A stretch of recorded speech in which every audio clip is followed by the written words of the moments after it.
पारस परस कुधात सुहाई सठ सुधरें सतसंगत पाई। ओम साई राम मित्रों, आज का ब्लॉग आप सभी हमारे साईं परिवार के लिए विशेष लाभकारी और कल्याणकारी है, क्योंकि आज के ब्लॉग में अपने साईं परिवार के लिए बहुत ही विशेष ब्लॉग लेकर के आए हैं। बहुत सारी ऐसी माताएं बहनें, बहुत सारे ऐसे बंधु बांधव यह प्रश्न करते हैं कि गुरुदेव, हम साईं बाबा की पूजा नियमित करते हैं, साईं बाबा का मंत्र का जप नियमित करते हैं, साईं बाबा का नाम स्मरण नियमित करते हैं, लेकिन फिर भी हमारे जीवन में मुश्किलें और कठिनाइयां क्यों आती हैं? आखिर हमारे ही साथ ऐसा क्यों हो रहा है? तो आज इसी मुद्दे पर हम ब्लॉग लेकर के आए हैं और यहां पर यह भी बताएंगे कि साईं बाबा की परीक्षा का रहस्य और आपके कर्म का रहस्य क्या है।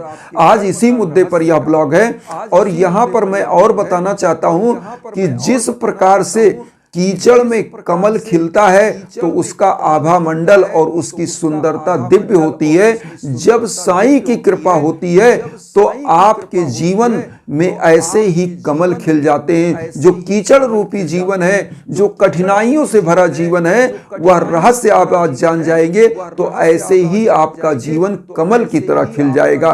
तो आइए इस ब्लॉग को शुरू करने से पहले साईं सच्चरित्र में वर्णित बहुत सारी कहानियां आपने तो पढ़ी होगी, लेकिन एक छोटी सी कहानी हम बताना चाहते हैं। एक ऐसे ही अनन्य भक्त था जो साईं का परम भक्त था। वह नियमित बाबा का पूजा पाठ किया करता था। उसके जीवन में भीषणतम कठिनाई और मुश्किलें थी। वह उसके बच्चे असफल हो जाते थे।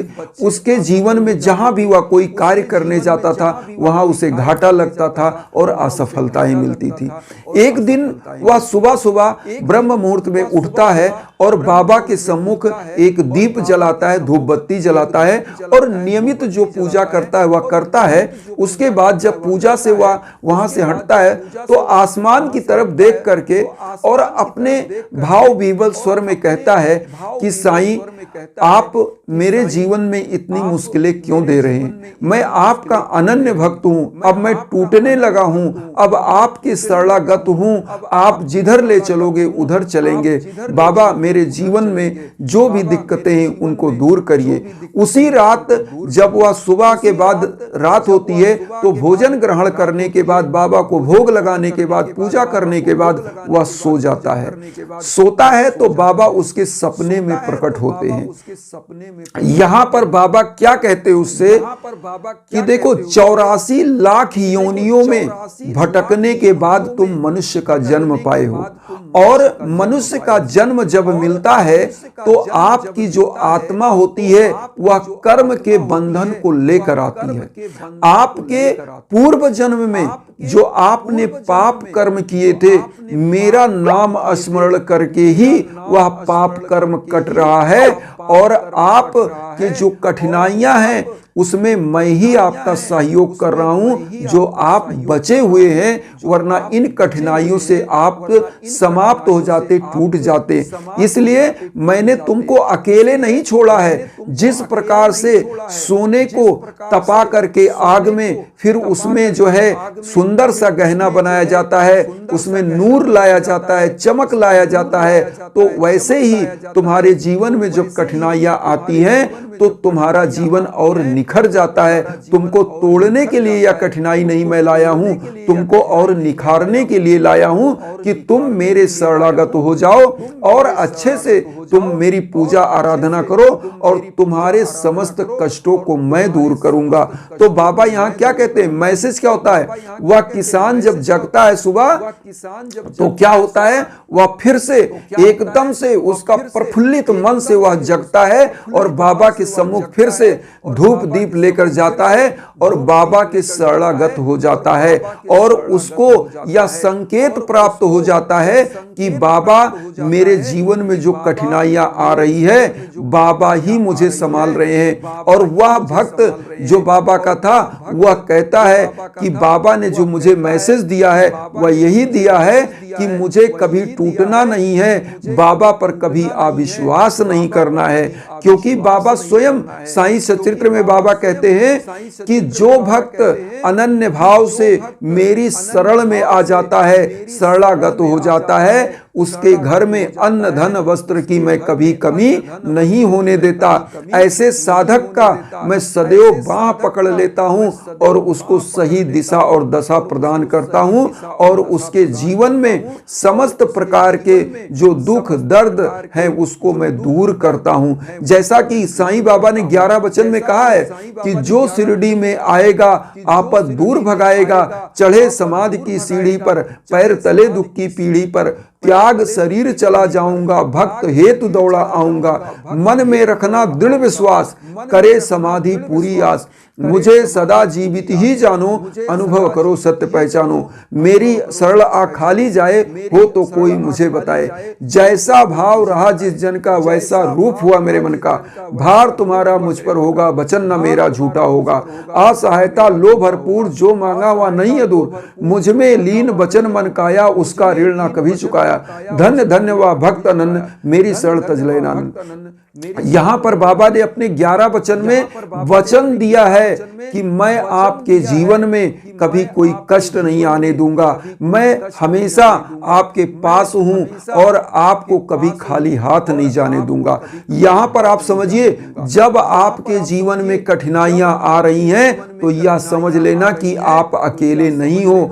आपके ऊपर जब कठिनाइयां आती हैं तो आपको और टेक्निक्स पता चलते हैं जीवन जीने के, और बाबा वही टेक्निक आपको बताना चाहते हैं, वही तरीका बताना चाहते हैं कि आप कैसे जीवन में आने वाली कठिनाइयों से पार पाएंगे।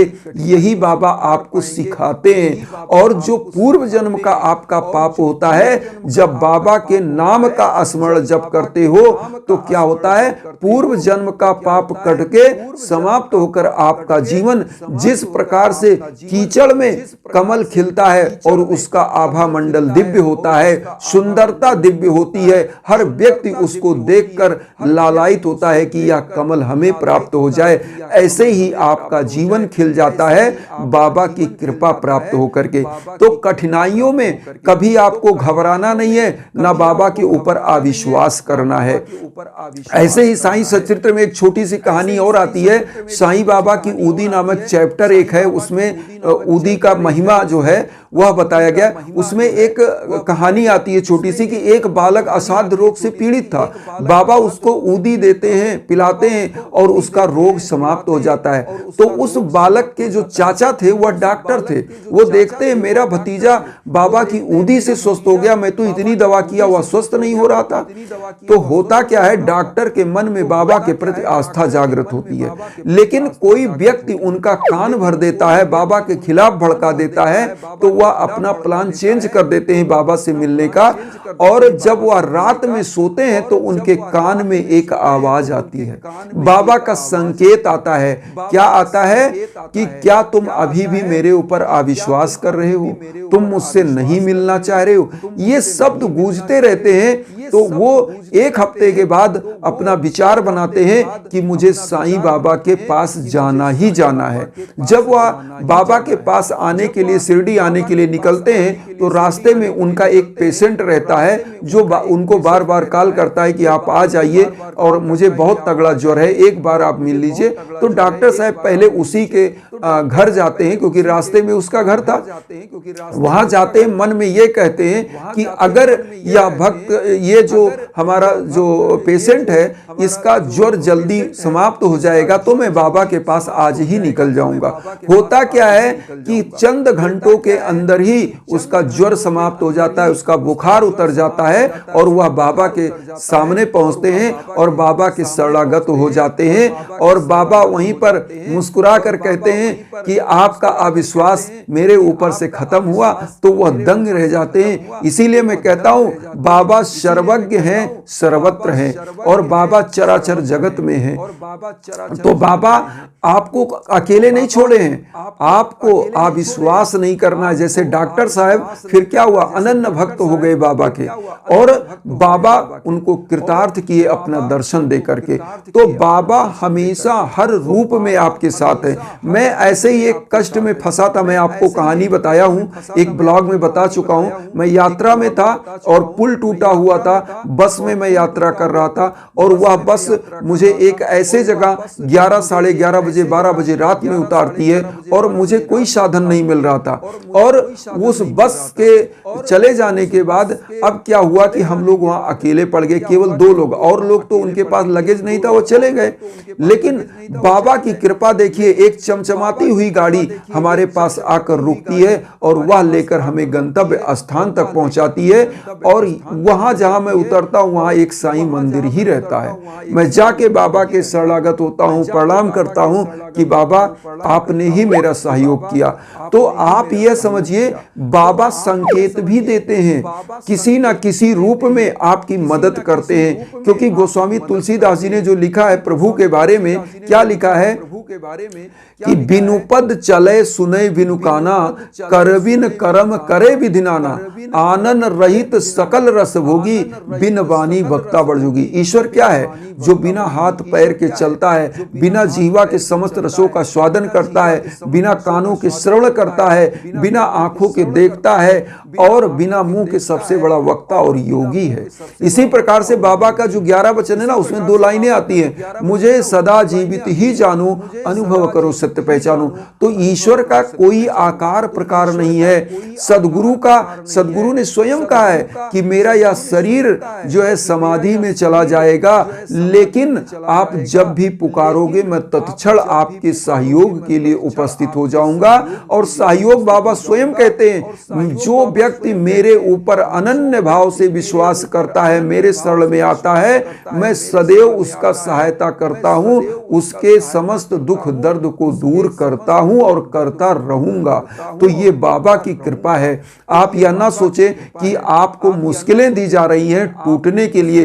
बाबा आपको निखारने के लिए, आपकी श्रद्धा और सबरी चेक करने के लिए भी आपकी परीक्षा लेते हैं। तो जब आपके अंदर श्रद्धा और सबरी होगी तो बाबा की भक्ति आपको प्राप्त ही होगी।